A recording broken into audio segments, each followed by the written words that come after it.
Hola, buenas tardes. Hola, buenas tardes. Buenas tardes. Bienvenidos. Una consulta, yo me enteré de esta última charla ahora. Las primeras dos, ¿podré tener acceso ya que se... ¿Sí? Ah, genial.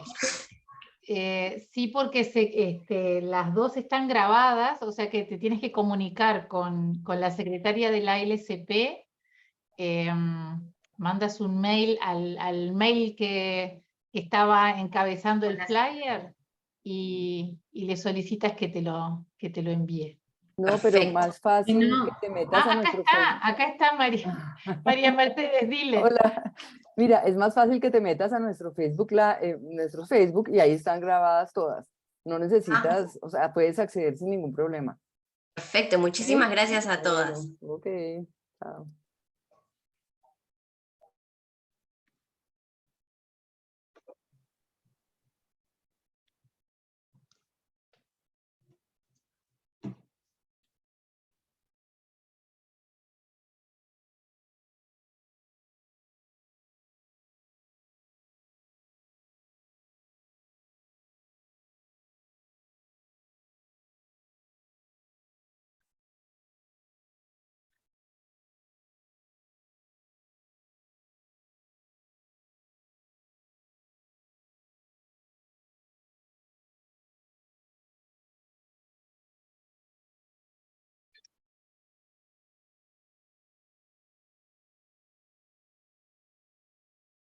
Qué lindo lo que dice Jairo, ¿no? Agradeciendo los espacios que, digo, para ir comenzando a un poco reflexionar en función de de estas tres instancias.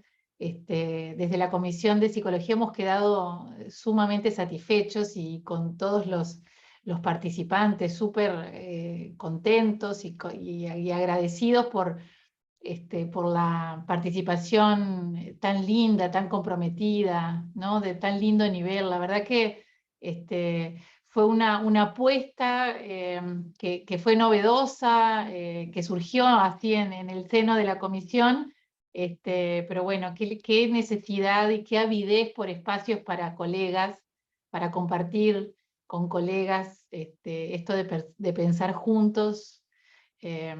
Si se valorarán estos espacios que ha sido sala llena. Y aunque hoy no lleguemos a los 100, igual me voy a poner contenta porque la verdad que ha sido un éxito la convocatoria que hemos tenido.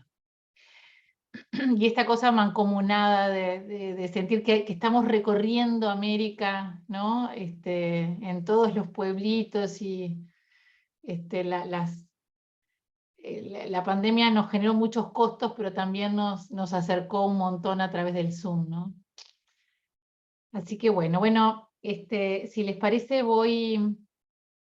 vamos dando comienzo. De vuelta, agradecerles por estar acá, por compartir esta hora 15, hora 30, dejar en América del Sur, sobre todo, son horarios picos, ¿no? Horarios de mucho trabajo para el gremio, y bueno, seguramente cuando muchos de ustedes tuvieron que dejar esta horita disponible para el encuentro que nos convocó durante 3 miércoles. Esta vez estamos dando cierre a los webinarios que organizó la Comisión de Psicología de la LSP, y quien nos va a traer su aporte y su mirada es Marcela López Ocio. Marcela es licenciada en Psicología, está diplomada en Educación Superior, es maestranda de Cuidados Paliativos en la Universidad de Las Palmas en Gran Canaria, es especialista en Psicología Clínica Sistémica y en Terapias Breves. Es creadora y coordinadora del emprendimiento Humanizar la Salud Bolivia. Marcela es docente de posgrado en Cuidados Paliativos. Coordina el Comité de Humanización y Salud Mental de la Asociación Alianza Boliviana de Cuidados Paliativos. Es consultora en investigación y capacitación del proyecto de cuidados paliativos CENTEC. Es coordinadora de programas de formación de posgrado del área de la salud en la Universidad Franz Tamayo. Ha sido psicóloga del Hospital Corazón de Jesús y del programa de cuidados paliativos de la Fundación Sembrando Esperanza de la Ciudad del Alto y del Centro Integral de Terapias de Apoyo de la Ciudad de La Paz. Es ex vicepresidenta y miembro fundadora de la Asociación Alianza Boliviana de Cuidados Paliativos. Así que estamos muy contentas. Marce, en el espacio de preguntas, va a estar acompañada por colega también, por la licenciada en Psicología Norma Colautti, que es una psicóloga muy querida de Argentina, con muchísima experiencia y que, bueno, que con Marce han compartido y han trabajado en conjunto con miradas muy semejantes a la hora de pensar al paciente. Así que damos inicio, así que Marcela, bienvenida. Mientras Marce va colocando el PowerPoint, les voy haciendo como un repaso a modo así recordatorio del caso. ¿Se acuerdan que cuando pensamos estos encuentros pensamos en un caso como disparador, y a partir de allí las diferentes corrientes y abordajes psicoterapéuticos iban proponiendo sus técnicas, su método de abordaje. Cuando lo pensamos en un paciente, la edad del paciente era de 64 años, tenía 3 hijos de un matrimonio anterior, estaba casado y vivía con su actual pareja y el hijo menor, o sea que no tenían hijos entre ellos. Fue diagnosticado con cáncer de pulmón con metástasis óseas e ingresó al hospital con una fractura patológica de resolución quirúrgica. Luego de hacerse la cirugía, solicitan la interconsulta al área de psico-oncología y cuidados paliativos. El paciente tenía como un antecedente el trastorno depresivo mayor, que estaba en tratamiento con escitalopram, y en la internación instaló insomnio de mantenimiento, específicamente asociado al descontrol sintomático. Presentó dolor 10 en 10, un dolor somático que le impedía deambular, y asocia pérdida de sentido de la vida, desesperanza, distrés existencial, ideas de minusvalía, incertidumbre en relación al pronóstico y a la expectativa de vida.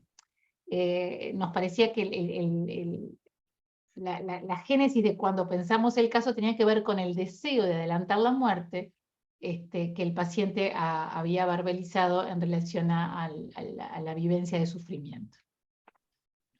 Un poco para repaso, simplemente hay como más detalles, pero Marce, en función de de lo que ella vaya aportando, lo va a ir incorporando. Así que bueno, bienvenida Marcela y arrancamos. Gracias Anita. Bueno, bienvenidos y bienvenidas a todos a este espacio virtual. Yo estoy muy feliz, estoy muy emocionada. Quiero agradecer a la Comisión de Psicología de la ALCP por esta invitación. Y bueno, quiero hacer un agradecimiento especial a mi querida maestra y colega Norma Colautti, pero sobre todo una gran amiga. Muchas gracias por acompañarme hoy. Realmente es muy significativo para mí. Y bueno, pues yo con mis rituales, hoy también prendemos la velita para este encuentro y bueno, bueno, pues espero que pueda iluminar de alguna forma tal vez algunos de nuestras preguntas, ¿sí? De nuestras dudas, de nuestro camino también. Y bueno, pues voy a compartir pantalla, que ya la tengo lista. Y allá vamos.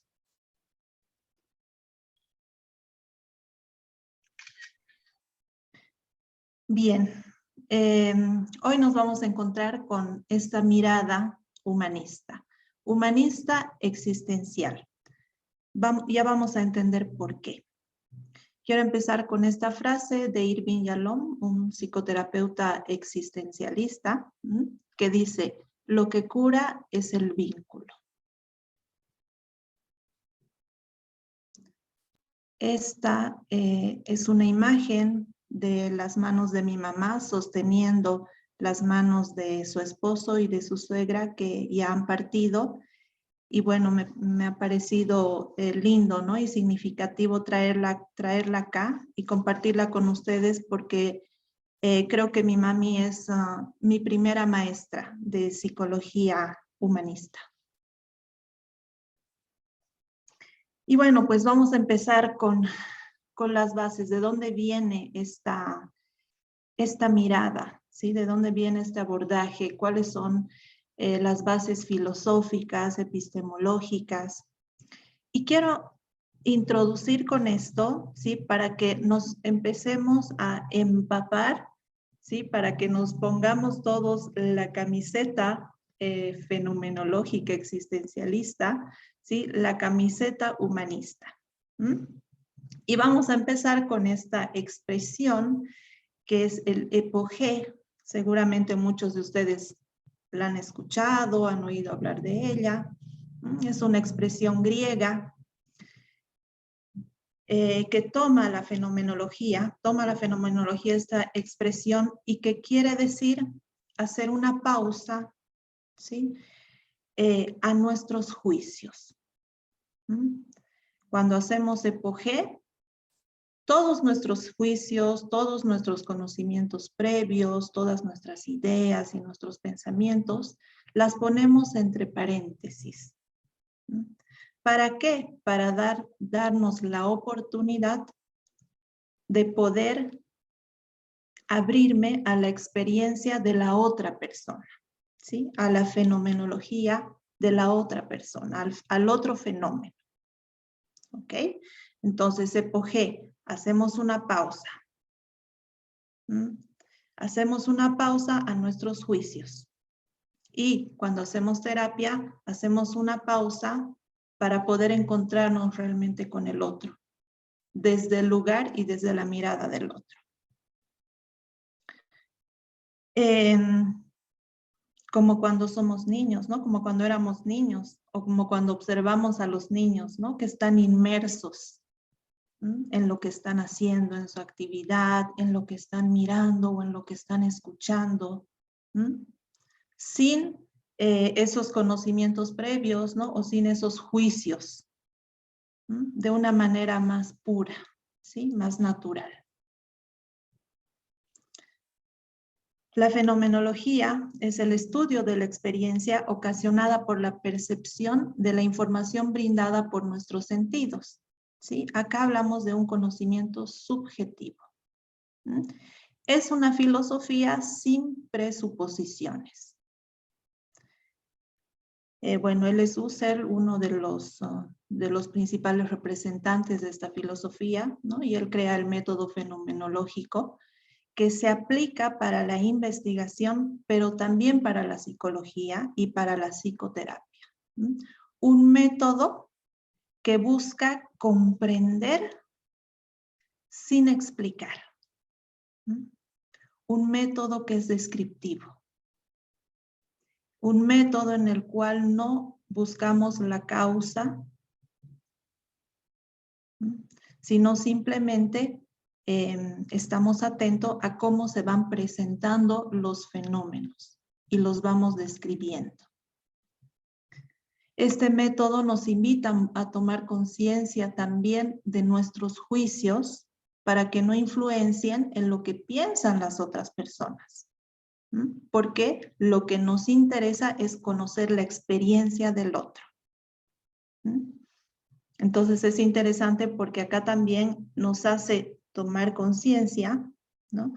De hasta dónde es mi subjetividad, hasta dónde está mi subjetividad en el encuentro con el otro, que a veces esto me puede distanciar o me puede hacer dar respuestas que posiblemente no necesite la otra persona. Esto lo vamos a ver más adelante. En terapia, ¿sí? También se aplica este método fenomenológico, ¿no? La terapia es un contexto singular en el que se da por lo menos la interacción subjetiva de dos fenomenologías, ¿sí? Es decir, las vivencias del propio paciente y las vivencias también del propio terapeuta. No nos olvidemos que este es un encuentro de dos personas y también va a haber un encuentro de subjetividades. Por ello, la importancia de tomar conciencia y de darnos cuenta cómo estoy yo percibiendo la situación, ¿sí? Y cómo la percibe el otro, para poder separar, ¿sí? Por lo tanto, desde la fenomenología, la construcción del saber emerge en el encuentro, ¿sí? No hay un saber previo, ¿sí? Donde yo también soy transformado en ese encuentro. Esto me resuena mucho, ¿no? Siempre cuando escuchamos a los referentes de cuidados paliativos, cuando leemos algunos libros, Elizabeth Kubler-Ross, por ejemplo, ella siempre nos decía que sus grandes maestros han sido los pacientes, ¿no? Las personas. Esto es algo que en cuidados paliativos lo escuchamos con mucha frecuencia, ¿no? ¿Por qué? Porque las personas a las que acompañamos también nos transforman, ¿no? Porque ese es un encuentro, ¿no? Donde hay una transformación mutua. La fenomenología nos invita al encuentro y a esa experiencia con el otro. Epogé, para que la voz del paciente, de la persona, tome lugar. Para que la voz de la familia tome lugar. Para que la voz de la comunidad también tome lugar.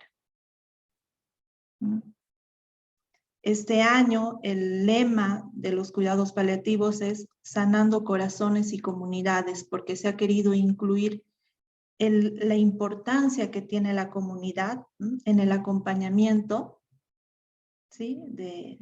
En el acompañamiento de personas que reciben cuidados paliativos, de personas al final de la vida. Y qué importante darle la voz también desde la fenomenología, ¿no? A la comunidad, así como también se la damos a la familia, ¿no? Y se la damos a la persona que acompañamos. Debo tener conciencia del lenguaje verbal y no verbal de la persona. Esto es muy importante. Y darme cuenta de la experiencia que yo tengo con relación al otro. Lo fenomenológico privilegia el encuentro en el presente, en el aquí y el ahora. No desconoce el pasado y el futuro, pero el pasado y el futuro son evocados y son vividos en el presente, en el instante, en el acá, en el aquí, en este espacio y en este tiempo.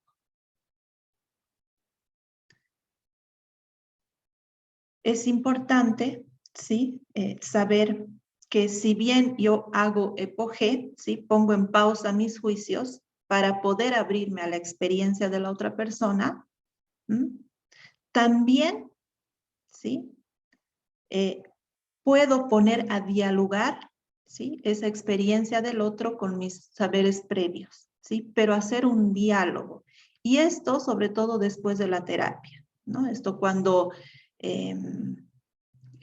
ya queremos hacer un análisis, ¿no? De cómo ha sido ese encuentro, por ejemplo, ¿no? O cuando queremos comprender cómo ha sido todo ese proceso. Y bueno, pues otro de los pilares de la psicología humanista, ese es el existencialismo, ¿sí? Kierkegaard dice, querer ser aquel que uno es verdaderamente es lo opuesto a la desesperación. Y a ver, vamos a entender un poquito más a qué nos referimos con esto.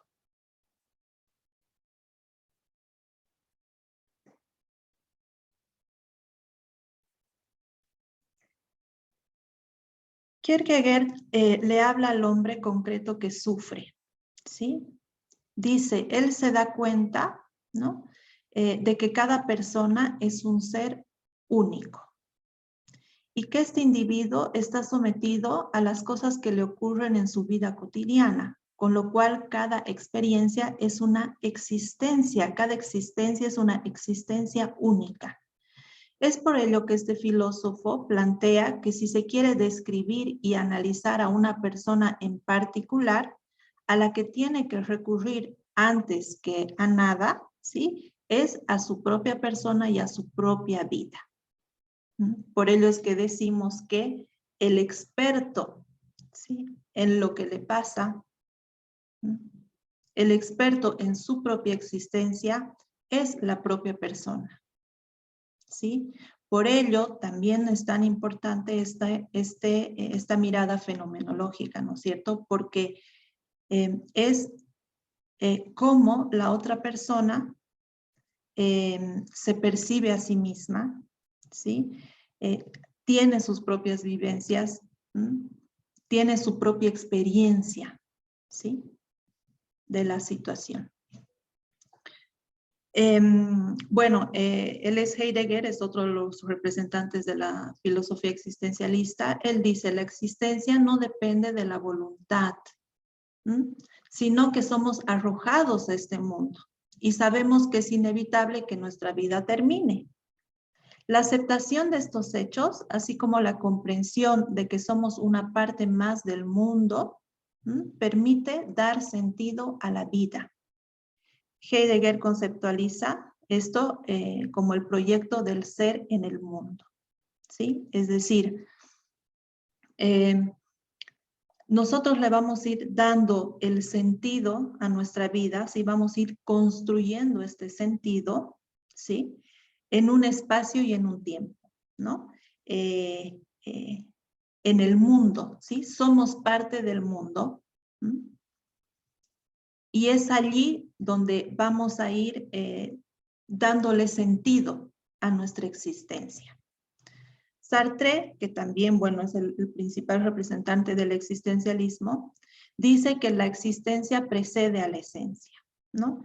Es decir, que primero existimos, ¿no?, y después vamos construyendo nuestra esencia.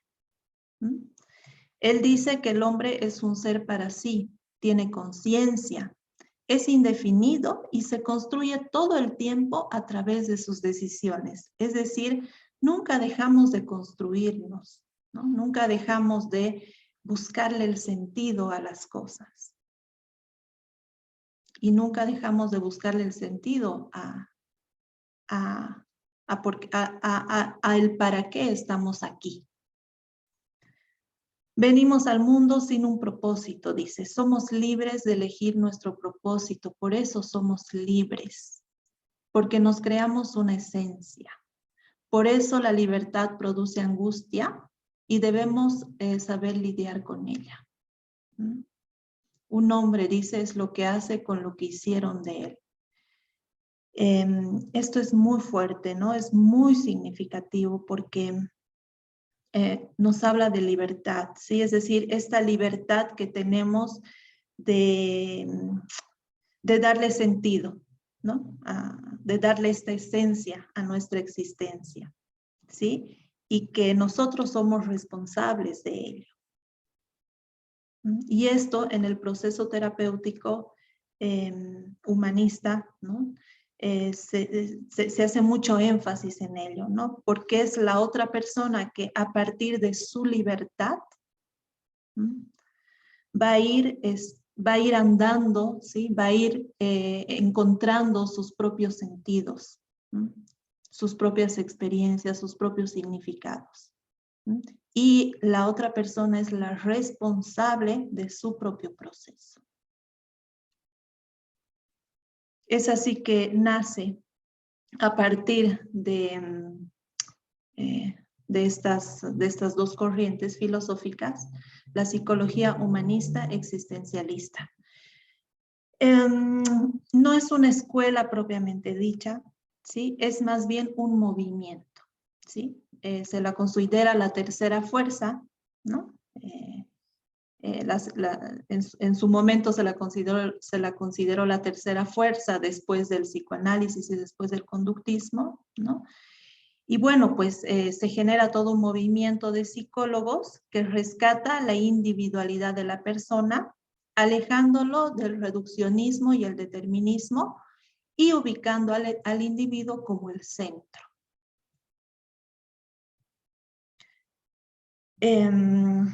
Estas son como las premisas básicas de la psicología humanista existencialista. En algunos textos van a encontrar simplemente como psicología humanista y en otros como psicología humanista existencialista, ¿sí? Yo he preferido tomarlo así porque sí, para ver el caso va a ser muy importante tomar también este aspecto del existencialismo, ¿ok? El ser humano, dice este movimiento, es más que la suma de sus partes. Por tanto, estudiarlo o tratar de entenderlo de forma fragmentada no nos lleva más que a verlo fuera de su centro y de su contexto sociocultural. Por ello es que es una mirada holística, donde todas las partes son importantes y no es que unas se van sumando, sino que lo importante es la mirada total de la persona. Derivado de este primer principio está el valor fundamental que se da a la existencia humana instalada en un contexto social. El ser humano no vive aislado, sino que su existencia se desarrolla dentro del espacio social, con sus normas y sus características peculiares, y todo eso le da una gran riqueza de conocimientos y experiencias.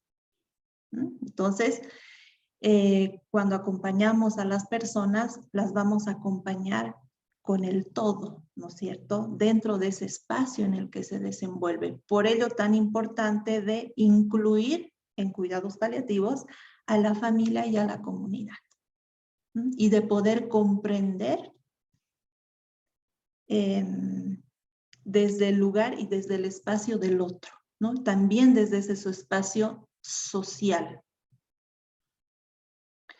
Al ser un ser consciente, el ser humano tiene una intención en sus elecciones, en sus experiencias, en su creatividad y en su capacidad para comprender los significados. A partir de la intencionalidad es que el hombre construye su identidad. Sí, esto tiene que ver también con esta libertad, ¿no es cierto? Y este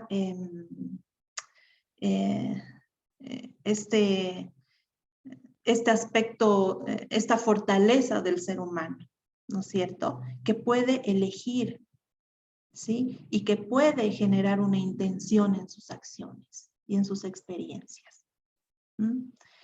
Es libre para elegir y rechazar a la hora de hacer sus elecciones. Y esto es importante porque esto le devuelve la libertad. Y esto también, llevado a todo este campo de los cuidados paliativos, es sumamente importante, ¿no? Y está relacionado a la toma de decisiones, ¿no? A la autonomía que tiene la persona a partir de su libertad.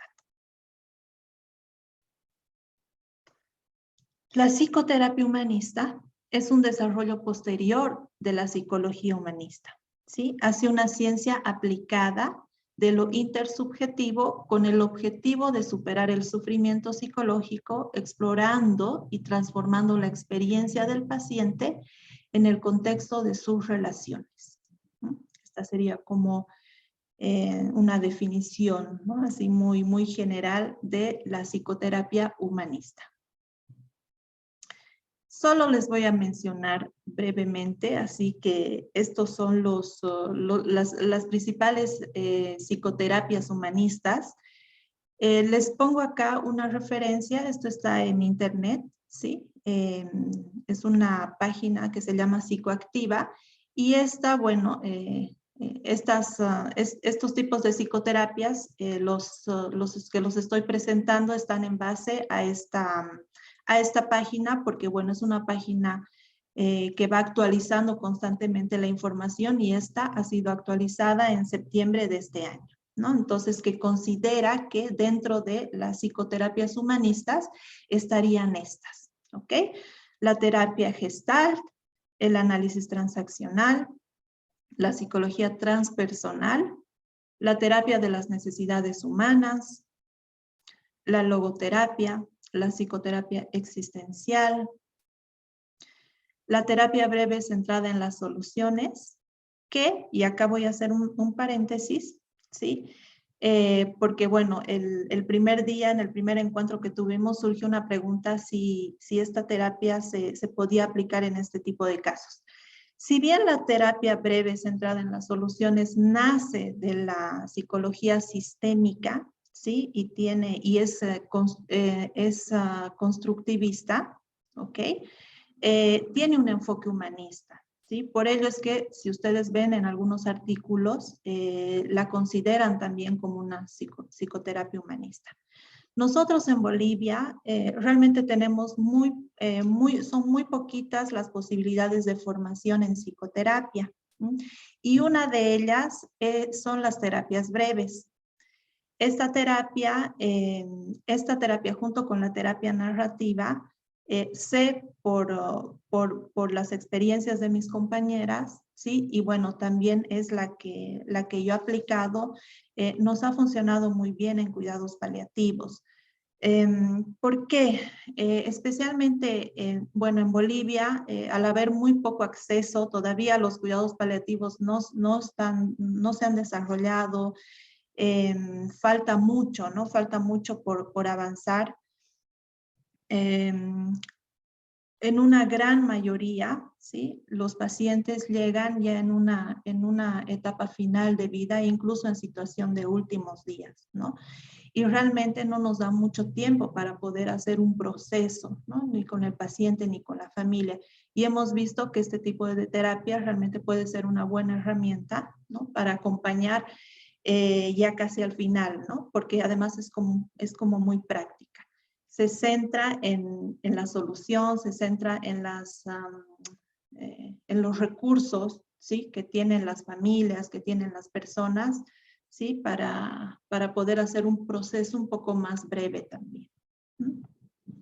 Y bueno, después las terapias experienciales, que son como más contemporáneas. No voy a describir todas ellas porque realmente no las manejo, ¿no es cierto? Pero les invito a poder visitar esta página para quienes estén interesados y quieran saber un poco más de las psicoterapias humanistas, ¿sí? Y bueno, pues llegamos a la terapia centrada en la persona, y como todos ustedes lo conocerán, y a los que no lo conocen se los presento, él es Carl Rogers. Es uno de los principales representantes de la psicología humanista, ¿sí? Y bueno, él ha sido el primero que ha investigado sobre la psicoterapia, ¿sí? Es decir, toda su terapia está basada en la evidencia, ¿no? Y bueno, esto también ha dado la opción para que otro tipo de terapias también entren como a este método científico también, ¿no? La teoría de Carl Rogers empieza siendo una teoría relacional, ¿no? Donde se hace mucho énfasis en la relación, ¿sí? Que se genera entre el paciente y el terapeuta, ¿sí? Pasó después a ser una teoría no directiva, ¿sí? La terapia, usamos la palabra acompañar, ¿sí? En terapia, acompañar en ese proceso, porque no dirigimos, ¿sí? No dirigimos la terapia hacia dónde tiene que ir, sino que es la persona la que va decidiendo hacia dónde se va a ir. Después pasó a ser la teoría centrada en el cliente, ¿sí? Porque claro, Carl Rogers dice, no estamos trabajando precisamente con pacientes, ¿no? Sino con clientes que vienen también por un servicio, ¿no? Es decir, estamos más en un encuentro horizontal, ¿sí? Y bueno, finalmente termina siendo la teoría centrada en la persona, que en cuidados paliativos tiene mucho sentido también para nosotros, ¿no? Porque claro, el enfoque de cuidados paliativos es centrado en la persona. La tríada rogeriana, ¿no? Que bueno, es muy conocida, ¿no? Y tiene que ver con la actitud del terapeuta, que es indispensable y es importante que tengamos este marco ya para encontrarnos con el caso específico, ¿ok? La tríada rogeriana nos habla que el terapeuta, ¿sí?, debe tener una aceptación incondicional de la persona que va a acompañar, ¿sí? Esté como esté, con los sentimientos que tiene, con las emociones, con los juicios, con los pensamientos, ¿sí? Tenemos una aceptación incondicional del otro. Nuestra actitud va a ser congruente, ¿sí? Tenemos que ser auténticos en este encuentro. Ser como terapeutas, también ser nosotros mismos.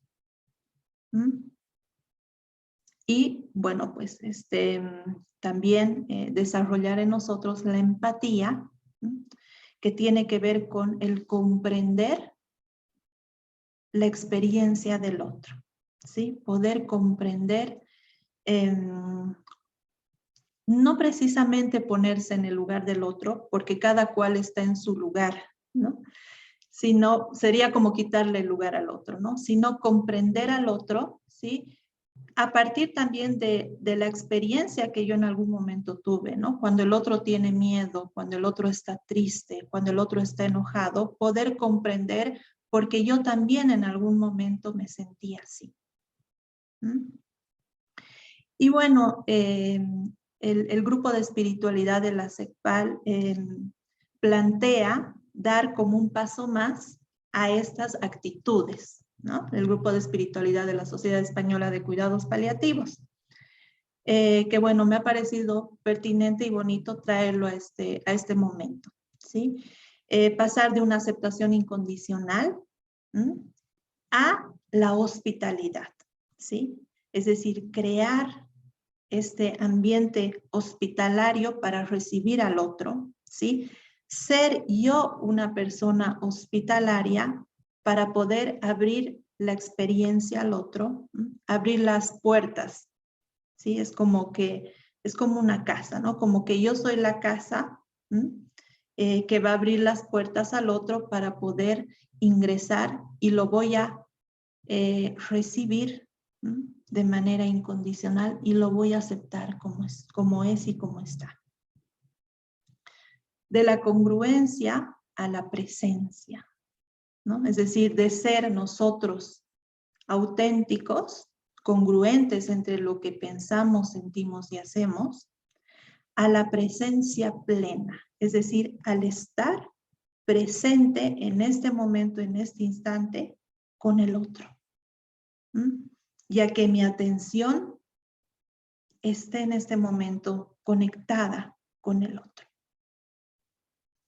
Y de la empatía a la compasión, ¿no? Es decir, que no nos quedamos solamente en la comprensión, en la comprensión hacia la persona, ¿no? El comprender lo que está pasando y cómo lo está viviendo, sino también vamos a ir a la acción, ¿sí? Le vamos a transmitir que comprendemos esto, ¿sí? Y que estamos dispuestos a poder ayudarlo, a acompañarlo en esto, ¿sí? No nos vamos a quedar solamente en la empatía, ¿no? Sino vamos a ir a una acción, que es un paso más.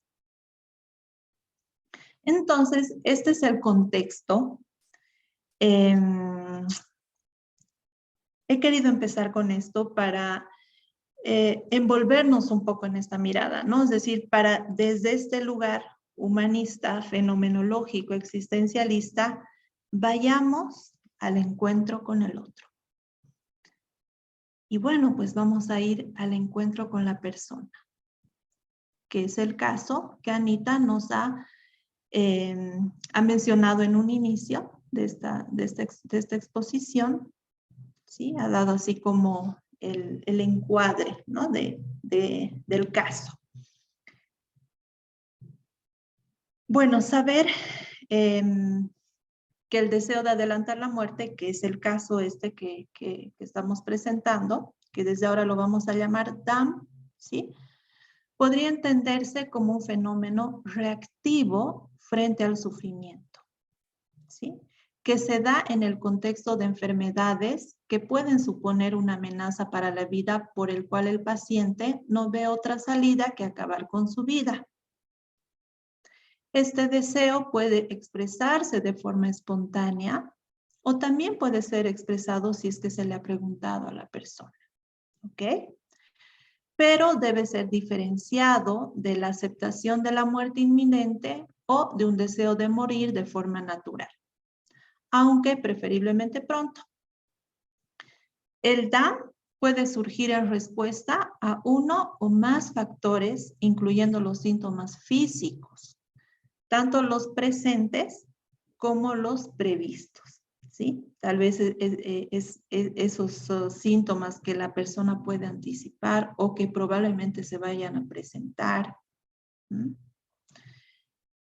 También está relacionado a los trastornos psicológicos, ¿no? Como la depresión, la desesperanza, los miedos, al sufrimiento existencial, ¿no? Como la pérdida del sentido de vida, o a aspectos sociales, ¿no? Como por ejemplo la sensación de sentir que uno es una carga.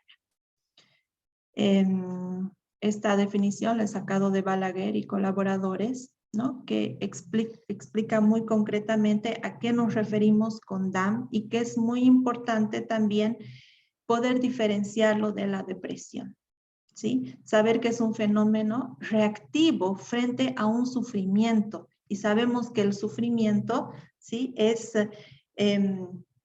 toda una totalidad, ¿no es cierto? Es una experiencia total, ¿sí? Que tiene varios factores involucrados. En los dos anteriores encuentros, mis dos compañeras han explicitado muy bien todo lo que es el sufrimiento y han profundizado en ello, ¿sí? Vamos más acá. Bien, entrando ya al paciente, ¿sí? Y esto es lo que nos leyó Anita, pero bueno, yo acá he remarcado algunas cosas importantes que es sobre las que vamos a trabajar, ¿sí? El paciente de su diagnóstico, es consciente de su diagnóstico y pronóstico. En las últimas semanas instala descontrol sintomático, dolor con características somáticas con un EVA de 10, ¿no? Que le impide deambular. Tiene malestar emocional y sensación de pérdida de control ante los síntomas del dolor. Al evaluar, se evidencia al paciente con pérdida del sentido de vida, desesperanza y distrés existencial, sumando a ideas de minusvalía, sentimientos de fracaso, sensación de incompetencia ante el no cumplimiento de expectativas personales, de alivio del dolor total, incertidumbre en relación al pronóstico y expectativa de vida, deseos de morir y de adelantar su proceso de muerte. La familia tiene conocimiento de esta necesidad. El paciente verbaliza el sufrimiento, indicando el dolor como un factor asociado. Entonces, este es el caso como se nos presenta y vamos a ver la propuesta desde la psicología humanista, desde la psicoterapia humanista. Bien, de ahora en adelante nos vamos a referir al paciente como la persona. No tenemos el nombre, ¿sí? Pero idealmente la persona, ¿no? Es esta persona que tiene un nombre, ¿sí? Don Alberto, don Javier, Carlos. Bueno, nosotros acá en Bolivia usteamos a las personas mayores. Sé que en el sur, en Argentina, en Uruguay tienden más a tutearles, ¿no? Porque eso también es importante, el contexto, ¿no? En el que nos encontramos con el otro, ¿sí? Entonces pasamos del paciente al encuentro con la persona. Pasamos de la evaluación a la exploración, a un proceso que vamos a ir haciéndolo juntos. Vamos a ir explorando toda la vivencia, toda la experiencia, el sufrimiento, y lo vamos a ir haciendo juntos. De la pérdida de control entre los síntomas, al abordaje integral holístico que tienen los cuidados paliativos y por lo tanto se deben hacer en equipo. ¿Para qué? Para poder devolverle la percepción de control, que es uno de los factores que le genera sufrimiento, ¿sí? Esta sensación de pérdida de control, ¿no? De sus síntomas. Al abordar todos ellos, Desde la mirada paliativa, por supuesto, ¿no? Que le devuelve la autonomía a la persona para poder ir decidiendo, ¿sí? Sobre todo ese proceso, volver a recuperar esta sensación de que está teniendo el control de la situación. De la pérdida de sentido a la búsqueda de ese sentido. De la desesperanza y el distrés espiritual a un acompañamiento psicoespiritual. De las ideas de minusvalía, sentimientos de fracaso, sensación de incompetencia, incertidumbre, al acompañamiento empático, que le permita abrirse a la experiencia, aceptarse, identificar sus recursos, dar voz a sus respuestas y dar voz a su sentido. Carl Rogers dice, plena confianza en la persona del cliente, como el experto en solucionar sus propios problemas.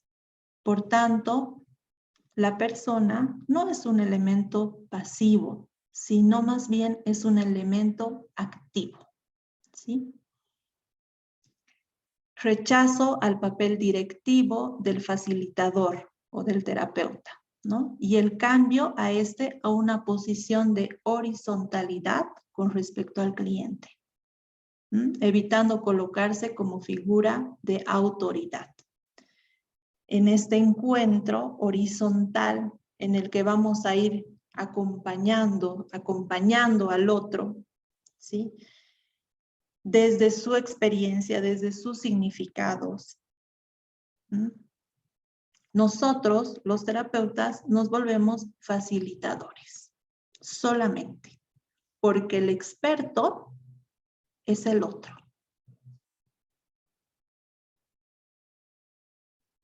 Entonces nos damos la mano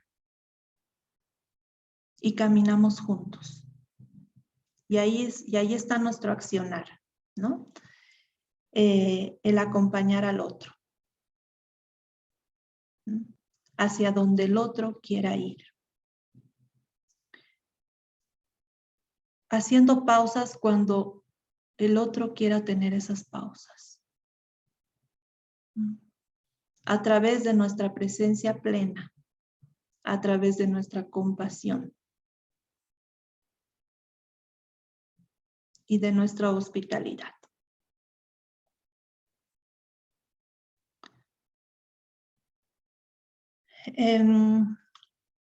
Bueno, esta es una ponencia, ¿no? Que está en YouTube sobre el deseo de adelantar la muerte de Joseph Porta, que él hace muchos años que anda investigando sobre este tema, ¿no? Y bueno, pues es muy interesante esa ponencia, si pueden verla, véanla. Y él habla de las razones para el DAM, los significados para el DAM y las funciones para el DAM, ¿no? Refiere que entre las razones que se han identificado para el deseo de adelantar la muerte están las razones físicas, emocionales, sociales y la pérdida de uno mismo. Entre los significados para el DAM pueden significar un grito de ayuda, la necesidad de acabar con el sufrimiento, el evitar ser una carga para los demás, el preservar la autodeterminación hasta el final, el deseo de vivir, aunque no de ese modo. Y puede entender también alguna función este pedido, ¿no? Puede ser un medio de comunicar, un medio de comunicación, de comunicar el sufrimiento, de comunicar algo, de comunicar los pedidos que pueda tener esta persona. Y también es como una forma de querer tener el control. Entre los aspectos relacionados al DAM, que bueno, que también menciona en esta ponencia, Joseph Porta, es el significado de la vida y la depresión como mediadores entre el empoderamiento funcional y el DAM, ¿no? Y acá es importante, acá vamos a recalcar esto del significado de la vida. Y bueno, también la depresión, que hemos visto que el caso que estamos atendiendo también, ¿no? Está relacionado. Y bueno, juntos los síntomas depresivos y la pérdida de dignidad percibida pueden mediar también en la aparición del TAM. La familia, bueno, volvemos al caso. Acá esto para comprender también cómo lo está experimentando, ¿no? La otra persona, ¿sí? Y para poder tener, para que cuando nos encontremos con la persona, ¿sí? Y podamos comprender, ¿sí? ¿Qué significa este pedido? ¿Qué razones están detrás? ¿Mm? Y si tiene alguna función. Es importante también la mirada a la familia, ¿sí? En el caso, se nos dice que la familia tiene conocimiento de esta petición. La esposa menciona, el que ha tenido tantos planes no los va a poder lograr. Se angustia. No es justo, dice ella, alguien tan bueno que nunca le hizo daño a nadie, le está tocando vivir esta enfermedad. Es muy difícil para todos. Yo desearía que esto no fuera así. Frente a esta expresión, ¿no? Con la esposa, de la esposa, ¿sí? En este encuentro con la esposa, podemos usar estas técnicas de la terapia centrada en la persona, ¿no? La escucha activa, genuina y empática, la validación, ¿no? El reflejo, ¿sí? Que es devolverle con otras palabras, ¿no? Lo que la persona está expresando o lo que nosotros podríamos estar observando, ¿sí? Explorar juntos también con la esposa, ¿sí? Los recursos internos y externos que tiene ella y que también pueda tener la familia. Bueno, mi mirada sistémica no me ha abandonado para este caso, porque creo que es muy importante en esta mirada holística, ¿no es cierto? En esta mirada total. Y bueno, pues con los pocos datos que teníamos de la familia, porque realmente han sido muy poquitos, he hecho el genograma, ¿sí? Y bueno, pues de acuerdo a los datos que nos dan en el caso, la persona, ¿sí? Está separada de una anterior pareja con quien ha tenido 3 hijos, ¿sí? Actualmente está casada con la esposa, que es la que nos expresaba hace un momento su experiencia. Y actualmente viven ellos dos con el hijo menor del primer matrimonio.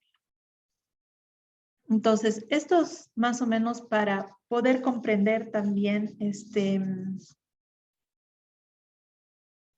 lo social, ¿no es cierto? El contexto, el sistema en el que está la persona. Y esto también va a tomar sentido a propósito con un pedido que él hace después. Y ya vamos a entender por qué.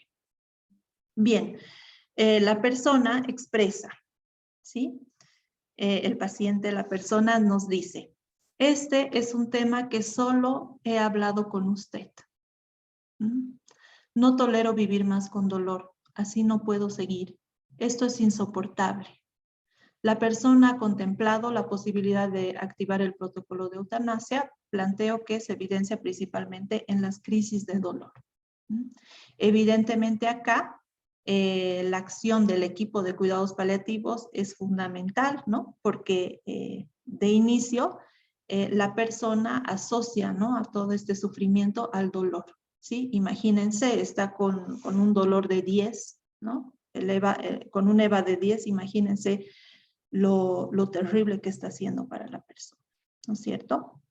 Bueno, en este encuentro podemos acudir a estas técnicas de la terapia, ¿no? Como la escucha activa, el EPOG, el hacer una pausa a nuestros juicios, la empatía, la devolución positiva por haberse dado la posibilidad de poder conversar, en este caso con la terapeuta, ¿no? O con la facilitadora, crear las condiciones para que la persona se sienta segura y libre. También podemos usar la técnica del reflejo, ¿no? De manera sentida y auténtica, y reflejos de sentimientos, ¿no? Como también podemos expresar lo que nosotros sentimos, ¿no? Se lo podemos compartir a la persona, ¿sí? Entiendo que usted está sintiendo esto y realmente creo que puede ser muy difícil para usted, ¿no?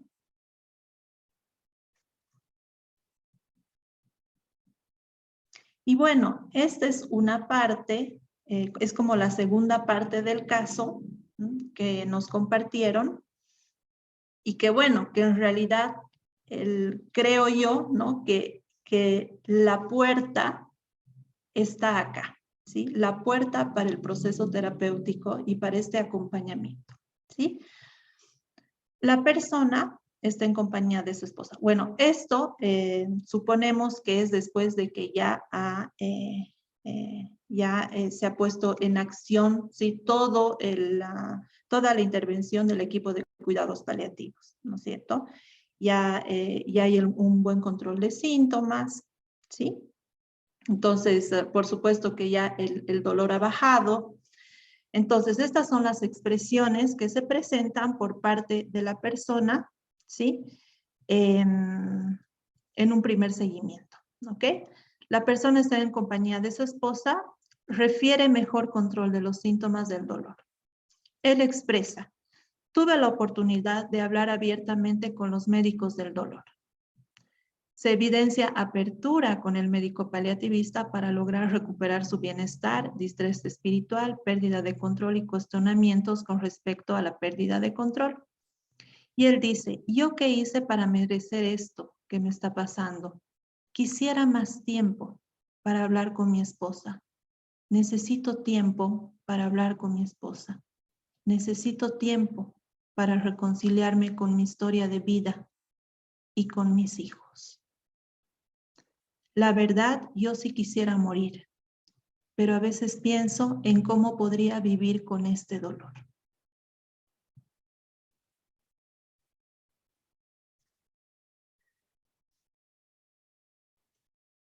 Realmente, desde la fenomenología, ¿no? Desde el existencialismo, es decir, habría mucho que analizar acá desde estas dos corrientes filosóficas.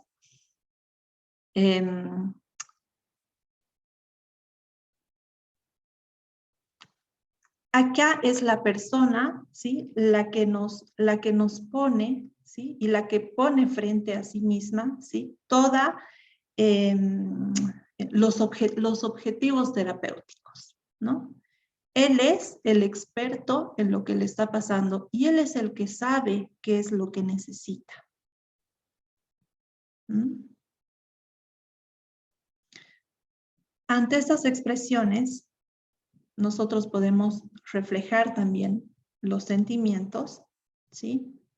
Apertura, ¿sí? Al sentido de la vida, el motor existencial, es decir, conectar, ¿sí? Ya con esta parte de sentido, ¿sí? de búsqueda de sentido por parte de la persona. ¿Sí? Podemos también acudir al reflejo elucidatorio, ¿sí? Que es una manera de confrontación, ¿sí? Pero muy amable, digamos, ¿no? Es mostrándole que existe una contradicción, ¿sí? Entre, en esta última frase, ¿no? Que dice, la verdad, yo quisiera morir, pero a veces pienso en cómo podría vivir con este dolor, ¿sí? Mostrarle, ¿no? Que hay como dos expresiones en esta última frase, pero que también se las puede integrar en la experiencia del paciente, ¿no es cierto?, de la persona, ¿no? Y que pueda él darse cuenta, ¿sí?, de que en realidad, ¿no?, como estamos viendo, como lo que está él expresándose acá, hay muchas cosas para poder conectarse a la vida, ¿sí? la autoactualización que se llama en la terapia centrada en la persona o en el cliente, ¿no? Que es un acercamiento entre el yo real, que es el yo de este momento, ¿sí? El cómo estoy yo en este momento y el yo ideal, a qué es lo que quisiera llegar. Y este yo ideal al que expresa la persona que quiere llegar, ¿no es cierto? En realidad es una conexión a la vida. ¿Mm? Son las razones para poder seguir viviendo. ¿Mm? Explorar juntos, ¿sí? Del por qué al para qué. ¿Mm? Que esto, bueno, tiene que ver más con un trabajo existencialista, ¿no? Que nos lo propone con mucha riqueza la logoterapia. Que bueno, no, yo no la manejo, pero sí nos puede dar una propuesta interesante para esta parte específicamente. Y bueno, en esta búsqueda de sentido, ¿no? En la que está la persona, ¿sí? En la que hemos podido identificar,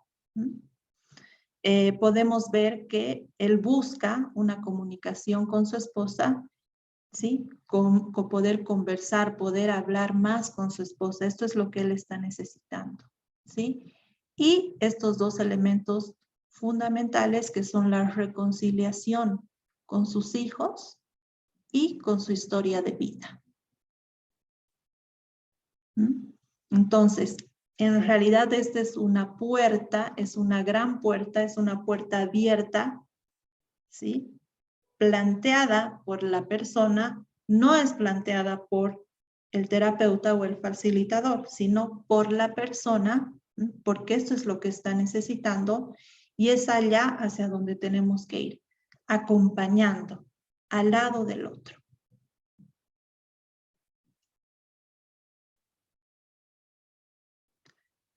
Y bueno, pues con estas búsquedas de sentido, inevitablemente, y esto es muy, muy frecuente en cuidados paliativos, que al final las personas llegan, o sea, lo que le da la esencia a su existir, ¿no? Tiene que ver con el otro y tiene que ver con estas relaciones de afecto y estas relaciones de amor y estos encuentros.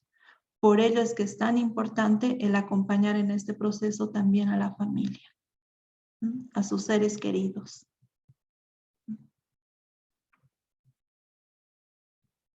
El amor, ¿no? En síntesis, ¿no? El sentido del amor.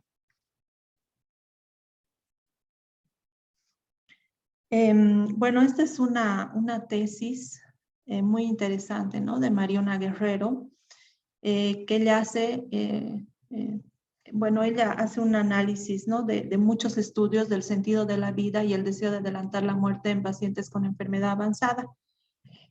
Y hace un análisis de varios tipos de intervención que se hacen en este tipo de casos, ¿no? Y bueno, pues varios tipos de intervención, ¿no? Intervenciones sí, desde la psicoterapia existencialista, la logoterapia, ¿sí? La terapia cognitiva, la terapia narrativa, ¿sí? Bueno, hay muchas terapias que ella analiza y una cosa que bueno, ella identifica en el análisis que hace, ¿no? Y concluye que uno de los elementos principales para todos los tipos de intervenciones psicoterapéuticas, ¿no?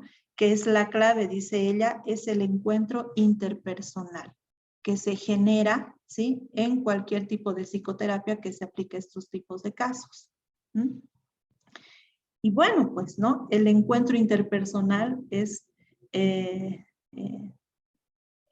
desarrollado, ¿sí?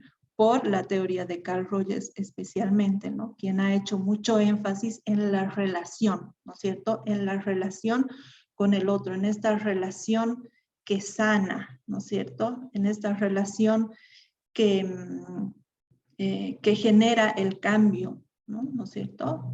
En esta relación que promueve, ¿sí? El crecimiento por parte de las personas.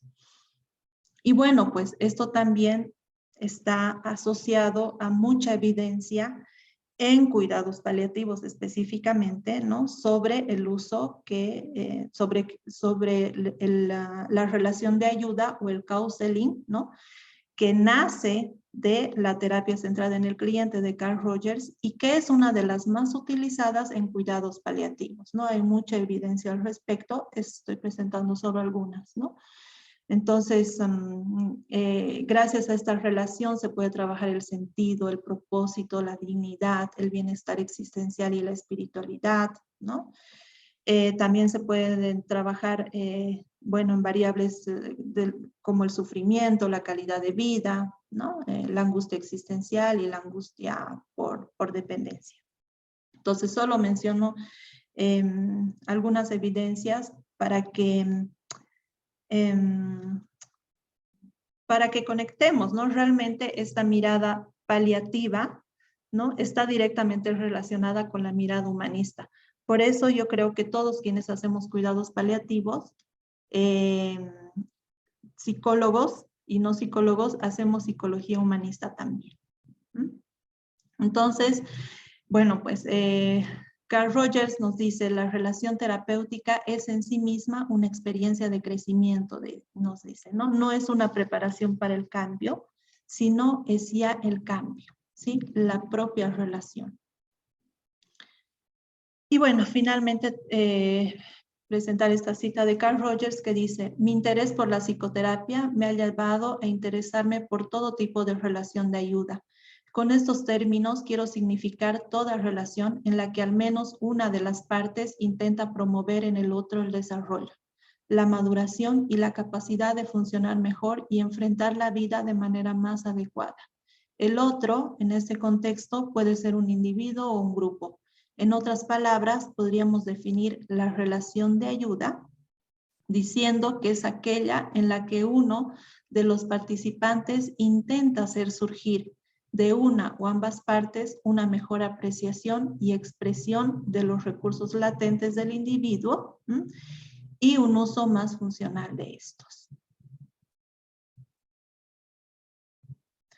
Y bueno, para finalizar,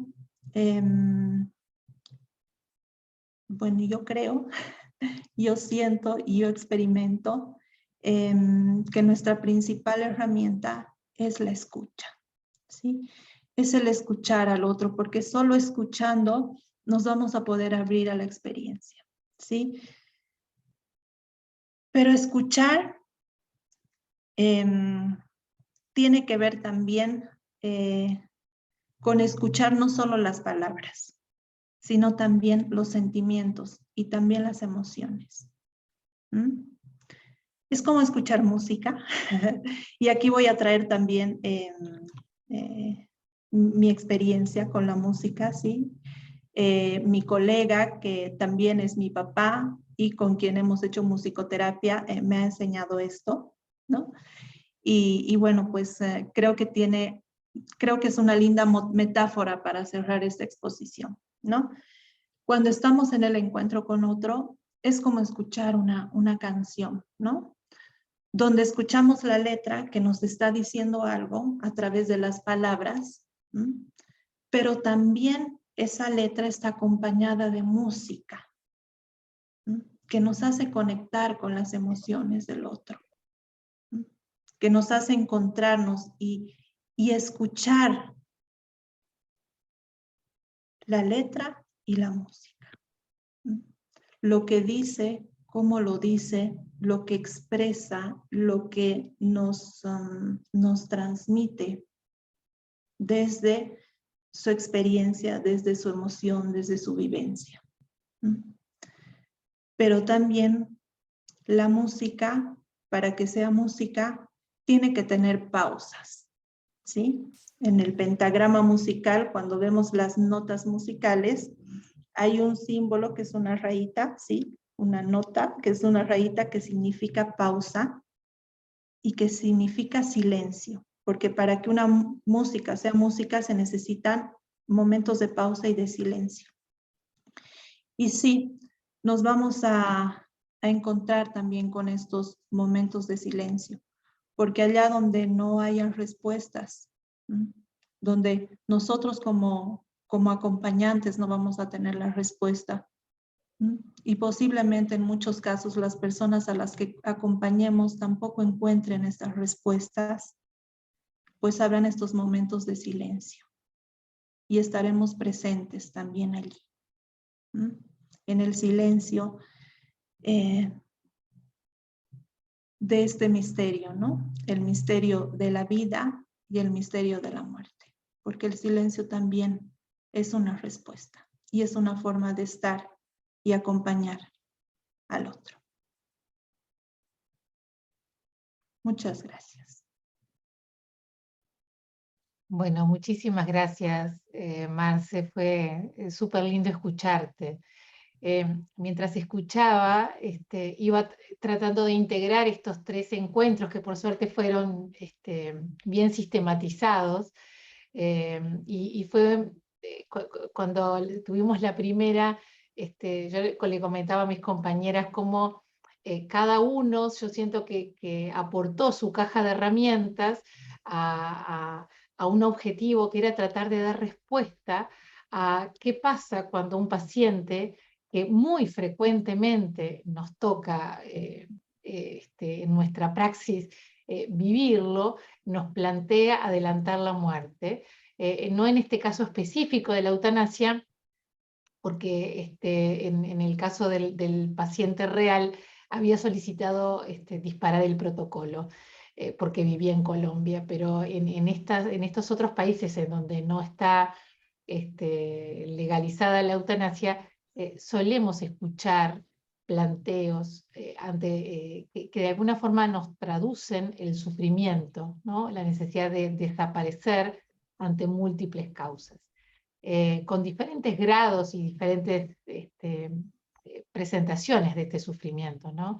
Pero qué lindo poder, con los estilos, con las cadencias, con los ritmos, ¿no? Nos fuimos ajustando a la corriente cognitivo-conductual con su ritmo, al psicoanálisis con su estilo y su jerga, y a la corriente humanista con sus pausas. Así que fue súper lindo escuchar y acompañar este proceso. Vamos a usar el chat como lo venimos haciendo para que incluyan preguntas o reflexiones, así yo las voy compartiendo. ¿Ah?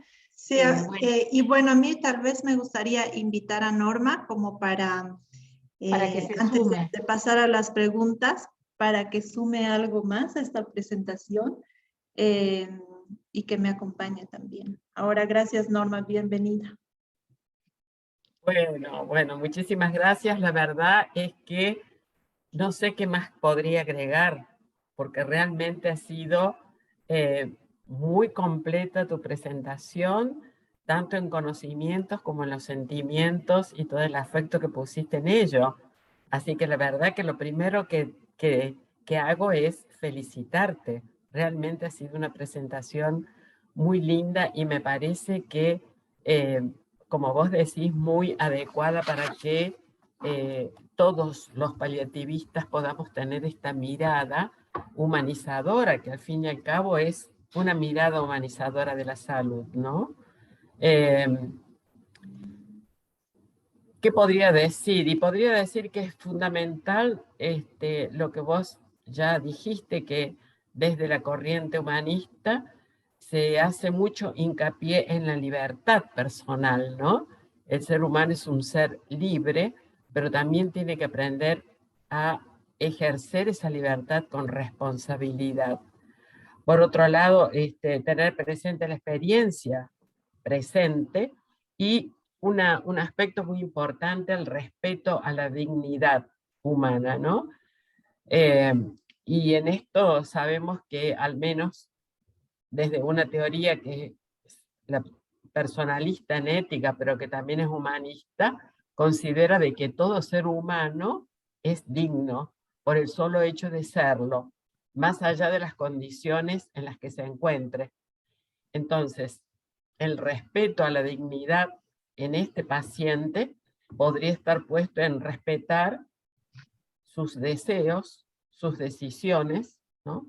La libertad de poder elegir en algún momento adelantar la muerte, aunque como vos bien lo dijiste, era más bien un pedido de ayuda, no tanto el deseo de morir, sino el deseo de no vivir de esa manera, con ese dolor insoportable, ¿no? Y eso, el dolor me llevó a pensar en el dolor total de Cicely Saunders, ¿no? Me llevó a pensar en Cicely Saunders como la creadora de este movimiento de hospice y luego que se llamó cuidados paliativos, ¿no? Cuando ella habla de dolor total. Y me parece que este hombre, esta persona presentaba como un dolor total, ¿no? Que fueron apareciendo luego. Primero aparecía como este dolor físico, pero luego esta necesidad de reconciliarse con su vida, con su esposa, con sus hijos, ¿no? Y me hizo pensar en eso, por un lado, ¿no? En este concepto de dolor total. Y también me pensé en algún momento en Ramón Vallés, que tanta enseñanza nos dejó, cuando él dice que no solo importan los hechos, los síntomas, sino las significaciones que cada persona le da a los síntomas, ¿no? Y eso me hizo pensar después cuando vos hablabas de la música, ¿no? Una letra puede ser cantada por distintas personas. La misma letra, pero puede ser dicha de otra persona. Y entonces puede haber temores, preocupaciones, que uno puede encontrar en muchos pacientes, pero cada uno le pone su música, que sería cada uno lo resignifica a esa amenaza a la vida, a la enfermedad, a todas las pérdidas que le produce la enfermedad, le pone una música distinta. Y creo que de eso se trata, ¿no? Que nosotros podamos leer la letra, pero ver lo que le significa esta música de la cual vos hablaste, ¿no? Me pareció muy lindo, una metáfora muy linda esa, ¿no? Me gusta mucho.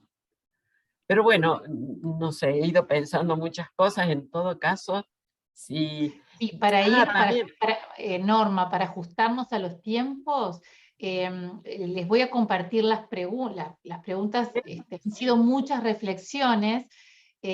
Bueno, felicitando la excelente ponencia en todos los casos. Dice, realmente clara, profunda y muy sentida. Muchas gracias por compartir su serenidad, calma, experiencia y saber. Bueno, muchos mimos para Marce, sobre todo esto que insistíamos, la entrega y el afecto y el compromiso que desde el día 1 generó ante la invitación. Una de las preguntas decía, ¿la terapia de la dignidad de Chochinov se encuentra dentro de esta línea humanista?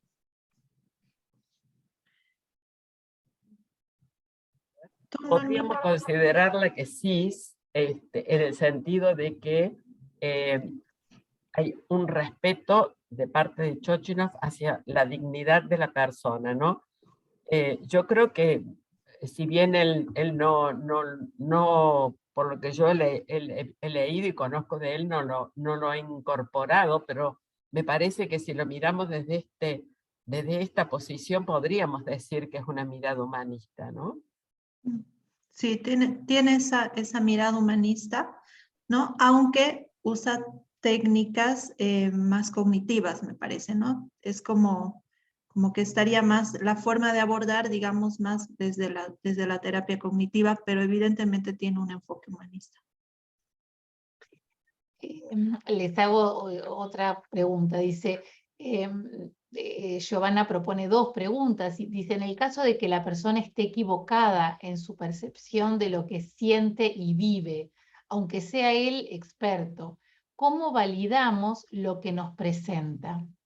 Cuando ya hay un acompañamiento de cuidados paliativos, ¿cómo se entabla o cómo se encara la reconciliación con su historia de vida? Bueno, tal vez yo pueda responder a la primera y Norma a la segunda, ¿sí? Que es más que lo que tiene que ver con el sentido de vida. Con respecto a la primera, o sea, es muy importante que validemos lo que el otro está expresando por cómo lo está expresando, ¿sí? Aunque hayan contradicciones, ¿ok? Nosotros podemos hacer una devolución de esa contradicción, ¿no? Posiblemente está expresando una cosa verbalmente y corporalmente te está diciendo otra, ¿no? Se la devolvemos, pero para que la otra persona la mire, tome conciencia de ello, ¿sí? Y pueda integrar, ¿no? Puede integrar a ambas y por ahí poder encontrar una coherencia o poder aclarar, ¿sí? Esta posible contradicción. ¿Ok? Pero no demos por hecho, ¿sí? Es decir, no demos por hecho que no está expresando lo que está sintiendo, porque otra vez volvemos, y realmente es lo más difícil en las terapias humanistas, ¿no? Es hacer epogé, ¿no? Es decir, dar por hecho algo que no sabemos y no estamos seguros. Por eso siempre es importante preguntarle a la otra persona, ¿no? Devolverle esto que tú estás observando, pero preguntarle, ¿no? Si es realmente así como tú lo estás viendo o no. Pero la respuesta siempre la va a tener el otro. Y la segunda parte, para Norma entonces, ¿Me decís? Sí. dice, cuando ya hay un acompañamiento de cuidados paliativos, ¿cómo se entabla o cómo se encara la reconciliación con su historia de vida? Yo diría que eso puede tener desde una mirada, desde la psicología, una mirada también desde lo espiritual, ¿no? Porque reconciliarse con su propia vida tiene que ver con poder comprender lo que pudo hacer. En primer lugar, conocerse. ¿Quién es? ¿Quién es él? ¿Qué pudo hacer en su vida? ¿Qué pudo entregar en su vida? ¿Qué pudo recibir del mundo? ¿No? Y en esto de comprenderse, ¿no? Va a poder luego aceptarse. Si no hay una comprensión de lo que es la persona, es muy difícil que pueda llegar a aceptarse y aceptar la situación que está atravesando.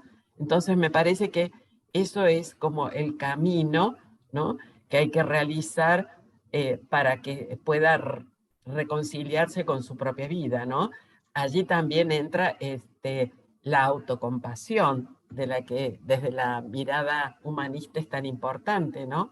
La autocompasión en el sentido de me conozco, reconozco las limitaciones que he tenido en mi vida, reconozco lo que he podido hacer, ¿eh? Y acepto que he tenido estas limitaciones y que tengo estas limitaciones y que he hecho lo que he podido hacer, ¿no? Porque la mirada humanista parte de esta concepción de reconocer las fortalezas y si lo unimos con la espiritualidad podemos decir a partir de esta necesidad de plenitud que toda persona tiene, ¿no? De estar conectada consigo mismo en ese sentido de comprenderse, conectado con los demás en esta necesidad de reconciliarse con su familia, ¿no? Aquí no habla de algo que lo trascienda a lo sagrado, pero seguramente que si se hubiera podido conversar sobre ello, algo habría salido, ¿no? Pero no sé si he respondido a la pregunta, pero lleva su tiempo, ¿no? Lo que quería agregar es que cuando uno habla de la escucha y el silencio, aquí es muy importante la formación que nosotros tengamos, ¿no? Sobre nosotros mismos, que nosotros también reflexionemos sobre quiénes somos nosotros, ¿no? ¿Cuál es nuestro propósito en la vida? Porque acá estamos hablando de propósito de vida o falta de sentido en la vida en el paciente, pero primeramente tenemos que reflexionar sobre eso en nosotros, porque no podemos dar lo que no tenemos. Reflexionando sobre lo que nosotros somos, sobre cuál es nuestro propósito y nuestro sentido, va a ser más fácil poder comprender y acompañar hasta donde se pueda también en esta aceptación de las circunstancias de enfermedad que está viviendo la persona. Está muy bien, Norma. Estoy tratando de seleccionar, porque ya estamos en I26, dice, buenas noches desde Colombia, el tema de la empatía y el conocimiento de la persona nos hace ampliar más la relación con quien requiere esa ayuda, sea silenciosa o a voces. Muchísimas gracias por este espacio tan maravilloso.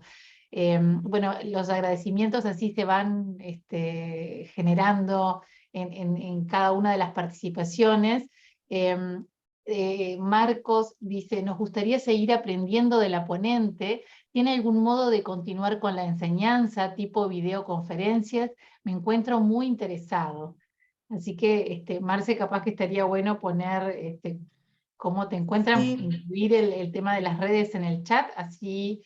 Sí, y en realidad puedo aprovechar para hacer una pausa, una pauta publicitaria. Tenemos una página en Facebook que se llama Humanizar la Salud Bolivia, y allí tenemos mucho material sobre esto, ¿no? Y tenemos algunas entrevistas y cosas bien bonitas. Y bueno, y a través también de esa página, también está en Instagram y en Twitter, entonces pueden acceder al equipo de Humanizar la Salud, incluida yo. Y ahí estamos, pero igual voy a pasar mi correo ahora también. Bien, Victoria dice buenas noches a todos, muy agradable y enriquecedora la exposición. Quería consultarle a Silvia, acá te bautizaron, Marce, pero dice, según su experiencia con respecto al equipo como herramienta y el cuidado de sus emociones, ¿entiendes que el equipo, para poder cerrar cada proceso con cada paciente, tiene el espacio suficiente para hablarlo? ¿Cerrar esa etapa entre el equipo? Si bien cada uno como profesional en su individualidad puede trabajarse, en tu caso la musicoterapia, pero como equipo, ¿crees que es suficiente el tiempo dedicado?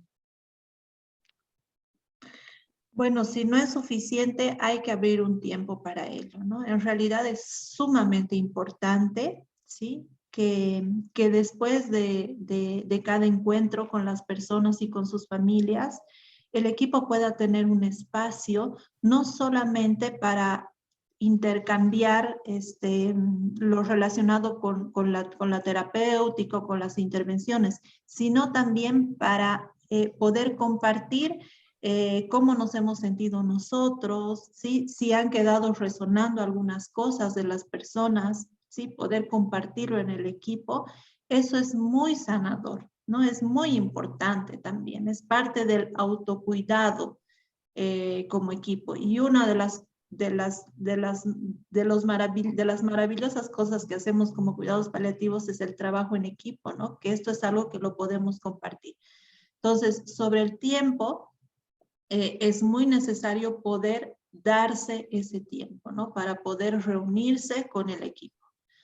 Es sumamente importante.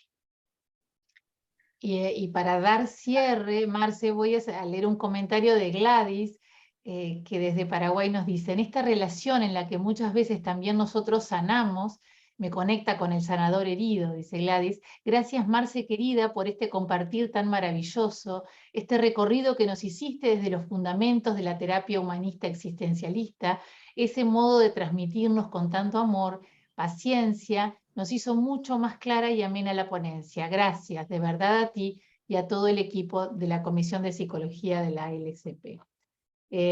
Marce allí Muchas incluyó gracias. el mail. Bueno, yo simplemente comentarles que ha sido un placer para mí este encuentro, lo he disfrutado mucho. Siento que nos debemos estos espacios, que tenemos que encontrarnos más seguido, ¿no? Y este es un redoblar como a la nueva comisión después de las elecciones que van a ser en la instancia del Congreso de Costa Rica. Pero bueno, creo que tenemos que seguir trabajando por nuestra colectividad, que es el gremio de psicólogos paliativistas, que tiene un montón por aprender y por compartir, ¿no? Tenemos que aprender a compartir y a publicitar las cosas que vamos aprendiendo de la experiencia. Así que le dejo a nuestra coordinadora, María Luisa, para que haga el cierre de estos 3 webinarios. Bueno, a nombre de la Comisión de Psicología de la ALSP, agradecemos a quienes dieron este gran evento, a las coordinaciones y moderadoras, pues, de estos webinarios fue Ana García de Uruguay y Carolina Palacios de Colombia. Le damos también las gracias por este gran interés y la gran convocatoria que tuvimos en este evento. Agradecer a nuestras 3 ponentes de lujo y expertas en la materia del manejo de un caso clínico desde diferentes miradas. A Marcela, que es el día de hoy, que le agradecemos, igual que a Norma, este gran aporte desde la psicoterapia humanista. A Juliana Suárez de Colombia, a María Luz Argentina, que también nos dieron un enfoque cognitivo-conductual y psicoanalítico. Y sobre todo, gracias a ustedes que estuvieron aquí durante 3 semanas en estos webinarios y en Facebook Live. Si alguien quiere y se perdió algunos de estos webinarios, pueden verlos en la página de la ALSP, donde están grabados, igual que este. El próximo evento de la ALSP, donde va a participar la Comisión de Psicología, va a ser en el 10º Congreso de la Asociación Latinoamericana de Cuidado Paliativo en San José, Costa Rica. Así es que saludos y los esperamos en este congreso, tanto mi persona como coordinadora y Lorena Echeverry como subcoordinadora de esta comisión. Muchísimas gracias y muy contenta por el éxito que tuvimos. Gracias a ustedes. Muchas gracias. Bueno, buenas noches, que pasen muy bien. Y nos reencontraremos en otro evento. Que pasen lindo. Gracias. Buenas noches, gracias.